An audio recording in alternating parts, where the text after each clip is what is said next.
صحیح بخاری حدیث نمبر 161۔ نبی کریم صلی اللہ علیہ وسلم نے فرمایا، جو شخص وضو کرے اسے چاہیے کہ ناک صاف کرے، اور جو پتھر سے استنجا کرے اسے چاہیے کہ طاق عدد یعنی 1 یا 3 یا 5 ہی سے کرے۔ صحیح بخاری حدیث نمبر 162۔ رسول اللہ صلی اللہ علیہ وسلم نے فرمایا کہ جب تم میں سے کوئی وضو کرے تو اسے چاہیے کہ اپنی ناک میں پانی دے، پھر اسے صاف کرے، اور جو شخص پتھروں سے استنجا کرے اسے چاہیے کہ بے جوڑ عدد یعنی 1 یا 3 سے استنجا کرے، اور جب تم میں سے کوئی سو کر اٹھے تو وضو کے پانی میں ہاتھ ڈالنے سے پہلے اسے دھو لے، کیونکہ تم میں سے کوئی نہیں جانتا کہ رات کو اس کا ہاتھ کہاں رہا ہے۔ صحیح بخاری حدیث نمبر 163۔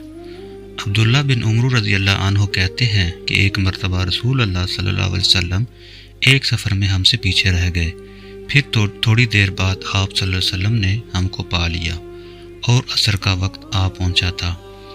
ہم وضو کرنے لگے اور اچھی طرح پاؤں دھونے کی بجائے جلدی میں ہم پاؤں پر مسح کرنے لگے۔ آپ صلی اللہ علیہ وسلم نے فرمایا، ایڑیوں کے لیے آگ کا عذاب ہے، 2 مرتبہ یا 3 مرتبہ فرمایا۔ صحیح بخاری حدیث نمبر 164۔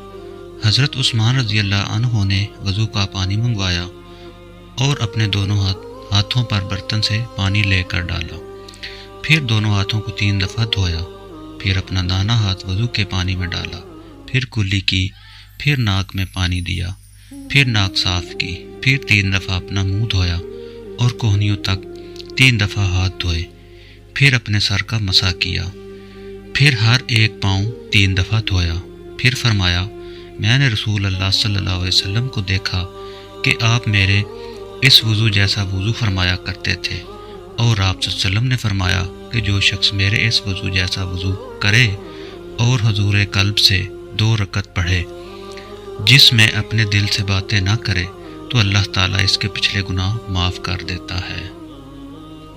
صحیح بخاری حدیث نمبر 165۔ ابو ہریرہ رضی اللہ عنہ لوگوں کے پاس سے گزرے اور لوگ لوٹے سے وضو کر رہے تھے۔ آپ رضی اللہ عنہ نے کہا، اچھی طرح وضو کرو، کیونکہ ابو القاسم صلی اللہ علیہ وسلم نے فرمایا، خشک ایڑیوں کے لیے آگ کا عذاب ہے۔ صحیح بخاری حدیث نمبر 166۔ عبداللہ بن جری نے عبداللہ بن عمر سے کہا، اے ابو عبد الرحمن، میں نے تمہیں 4 ایسے کام کرتے ہوئے دیکھا ہے جنہیں تمہارے ساتھیوں کو کرتے ہوئے نہیں دیکھا۔ وہ کہنے لگے، اے ابن جری، وہ کیا ہیں؟ ابن جری نے کہا کہ میں نے طواف کے وقت آپ کو دیکھا کہ 2 یمانی رکنوں کے سوا کسی اور رکن کو آپ نہیں چھوتے ہو، دوسرے میں نے آپ کو سبتی جوتے پہنے ہوئے دیکھا، اور تیسرے میں نے دیکھا کہ آپ زرد رنگ استعمال کرتے ہو، اور چوتھی بات میں نے یہ دیکھی کہ جب آپ مکہ میں تھے لوگ ذی الحجہ کا چاند دیکھ کر لبیک پکارنے لگتے ہیں اور حج کا احرام باندھ لیتے ہیں، اور آپ 8ویں تاریخ تک احرام نہیں باندھتے تھے۔ حضرت عبداللہ بن عمر رضی اللہ عنہ نے کہا کہ دوسرے ارکان کا تو میں یوں نہیں چھوتا کہ میں نے رسول اللہ صلی اللہ علیہ وسلم کو یمانی رکنوں کے علاوہ کسی اور رکن کو چھوتے ہوئے نہیں دیکھا، اور رہی سبتی جوتے تو میں نے رسول اللہ صلی اللہ علیہ وسلم کو ایسے جوتے پہنے ہوئے دیکھا کہ جن کے چمڑے پر بال نہیں تھے، اور آپ انہی کو پہنے وضو فرمایا کرتے تھے، تو میں بھی انہی کو پہنتا ہوں۔ اور زرد رنگ کی بات یہ ہے کہ میں نے رسول اللہ صلی اللہ علیہ وسلم کو زرد رنگ رنگتے ہوئے دیکھا ہے، تو میں بھی اسی رنگ سے رنگتا ہوں۔ اور احرام باندھنے کا معاملہ یہ ہے کہ میں نے رسول اللہ صلی اللہ علیہ وسلم کو اس وقت تک احرام باندھتے ہوئے نہیں دیکھا جب تک آپ کی اونٹنی آپ کو لے کر چل نہ پڑتی۔ صحیح بخاری حدیث نمبر 167۔ رسول اللہ صلی اللہ علیہ وسلم نے اپنی مرحومہ صاحبزادی حضرت زینب رضی اللہ عنہا کو غسل دینے کے وقت فرمایا تھا کہ غسل داہنی طرف سے دو اور اعضائے وضو سے غسل کی ابتدا کرو۔ صحیح بخاری حدیث نمبر 168۔ ام المومنین حضرت عائشہ رضی اللہ عنہا فرماتی ہیں کہ رسول اللہ صلی اللہ علیہ وسلم جوتا پہننے، کنگھی کرنے، وضو کرنے اور اپنے ہر کام میں داہنی طرف سے کام کی ابتدا کرنے کو پسند فرمایا کرتے تھے۔ صحیح بخاری حدیث نمبر 169۔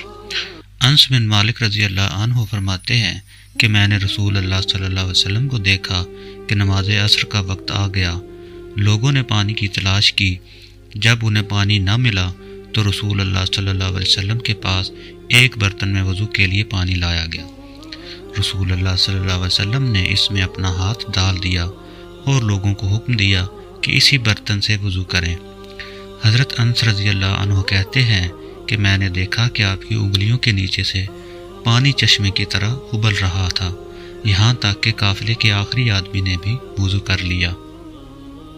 صحیح بخاری حدیث نمبر 170۔ ابن سیرین کہتے ہیں کہ میں نے عبیدہ رضی اللہ عنہ سے کہا کہ ہمارے پاس رسول اللہ صلی اللہ علیہ وسلم کے کچھ بال مبارک ہیں جو ہمیں حضرت انس رضی اللہ عنہ سے یا ان کے گھر والوں کی طرف سے ملے ہیں۔ یہ سن کر عبیدہ نے کہا کہ اگر میرے پاس ان بالوں میں سے ایک بال بھی ہو تو وہ میرے لیے ساری دنیا اور اس کی ہر چیز سے زیادہ عزیز ہے۔